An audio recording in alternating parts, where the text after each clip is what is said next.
Well, hey there, you guys. Hello now. And I welcome you back. I welcome you back, man, to another episode here of the Mr. Healthy Habit Show. Appreciate you joining me. And today we've got a pretty deep topic. We are going to continue off from the last Monday morning meditation episode about shutting down our brain and what life could be like after death if there is such a thing, and whether or not there is such a thing as the existence of a soul. So, in last Monday's episode, we did a little meditation slash thought experiment on what happens after our brain shuts down. What happens after you lose all of your senses? What happens after you lose your memory, the ability to experience, your thoughts, your wants, your desires, your emotions, as if you were in a deep sleep? We'd imagine that it's the same thing that takes place when you fall into a deep sleep for, say, several hours with no dreams, and you have no experience to draw back on. After you wake up, that time is gone. You were nowhere. It was this as if you fundamentally did not exist. Now, many scientists and great sages from history would argue that that's exactly what happens when we die. When your brain shuts down, there is nothing left. There is no self that lives on. We are simply a collection of microorganisms working together for survival. That's all that we are. We have a brain that is made up of neurons and brain tissues and glands and chemistry. And somehow this brain produces a conscious experience. And we, to this day, do not really quite know how that happens. One example that I've heard in a previous lecture that I've listened to is how we'll never really know what a bat experiences when it uses its form of echolocation. You see, we don't know how our optic nerve cells create an image in front of us. We know what happens. We know that our optic nerve takes in light impulses, and there is energy waves that go through these neurons, and they produce electrical impulses that fire a certain way in our brain to create a mental experience. But we don't exactly know how it does that. Just like a bat, we will never know exactly what it hears. It's very possible that it could actually see what it hears, and in many respects it does. See, the point I'm trying to make here is all brain activity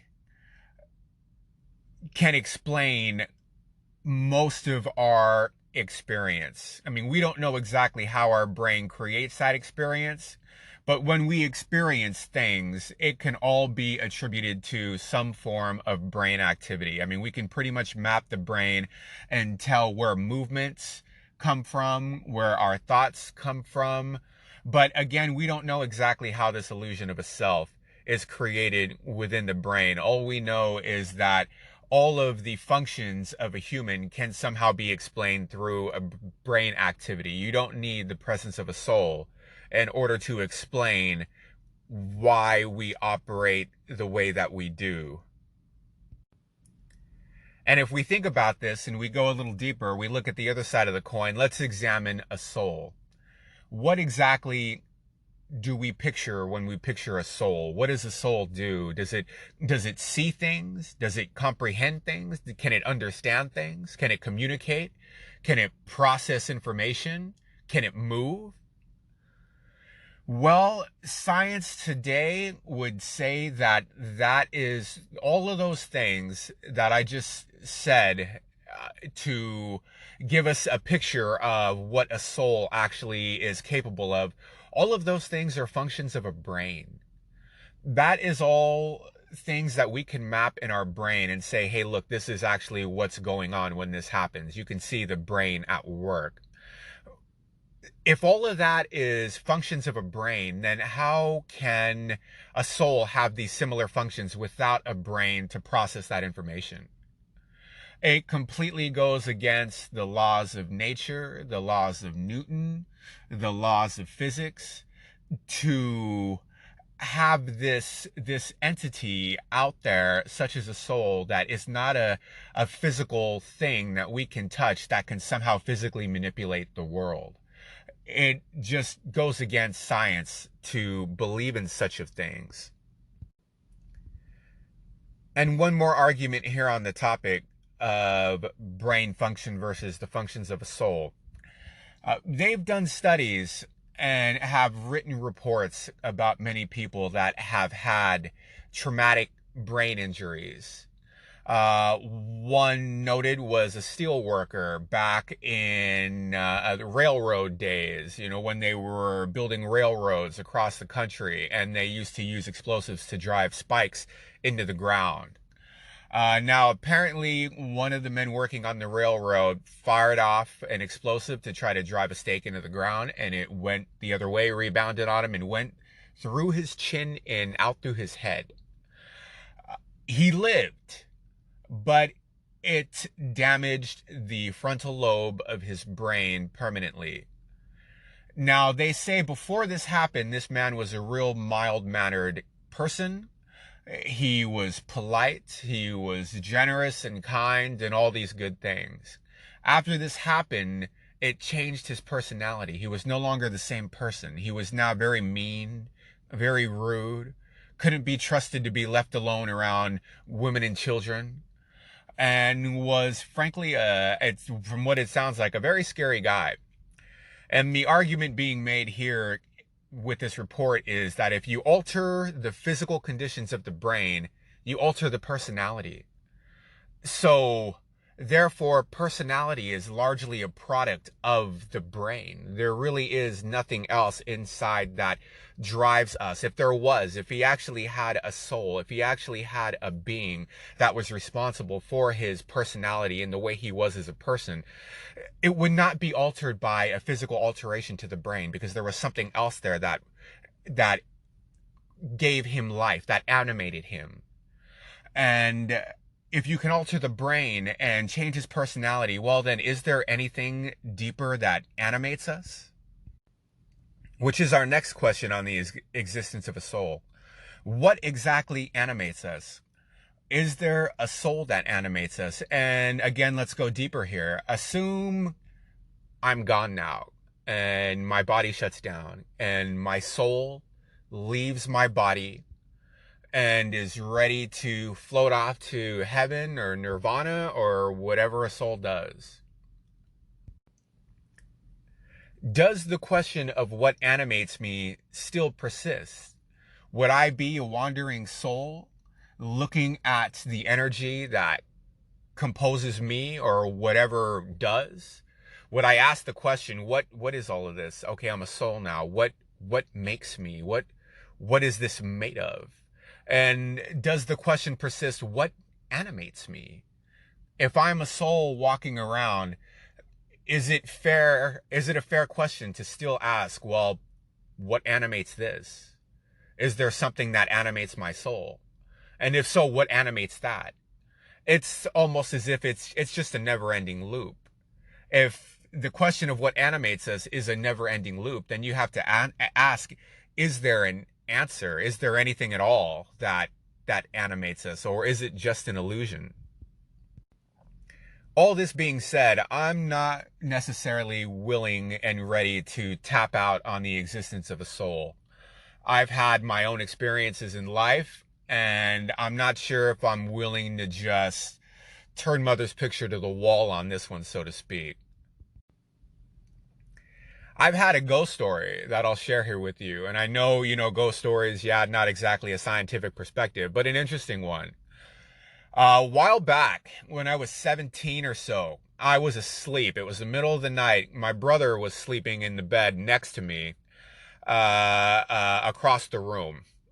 And all of a sudden, my bed started to shake and it woke me up. I jumped up, I turned around, and there was nothing there.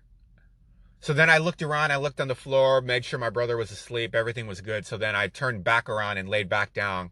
And then my bed started shaking again. And I mean hard, as if someone put their foot on the edge of the bed and started shaking it. And so I jumped up and turned around, and there was nothing there. It stopped shaking again. So then I laid back down to sleep, and my bed started shaking a third time. This was not an earthquake because it kept starting and stopping. I looked around, I couldn't find anything, so then I went to sleep facing the opposite direction, and it stopped. Well, there are many stories about that house and people that have seen a kid running around in the backyard and would just disappear into the fence and whatnot, and many mysterious things have happened around that house. So it is kind of hard for me to say that I don't believe in ghosts. I mean, because that is not an experience that I've taken lightly. I mean, that really did happen, and there's just no explanation for it to this day that I could come up with myself. Also, a good friend of mine, his younger brother passed away overseas in Iraq back in 2004 in the Iraq War. The night after he passed, I had a dream that I went to visit him and there was a party at his house and everybody told me, Mike's here. And I was like, what are you talking about? What do you mean Mike's here? He passed away. They led me to the room in the back of the house and then Mike was standing there. I gave him a big hug and he hugged me and he told me, he said, Jesse, I'm glad to see you, but I can't stay. And he closed his eyes and he died right there in my arms in the dream. I laid him down on the ground, covered his eyes, and then I woke up. Also, the night after my mother passed away, I went home that night from the hospital after we had just watched her pass on.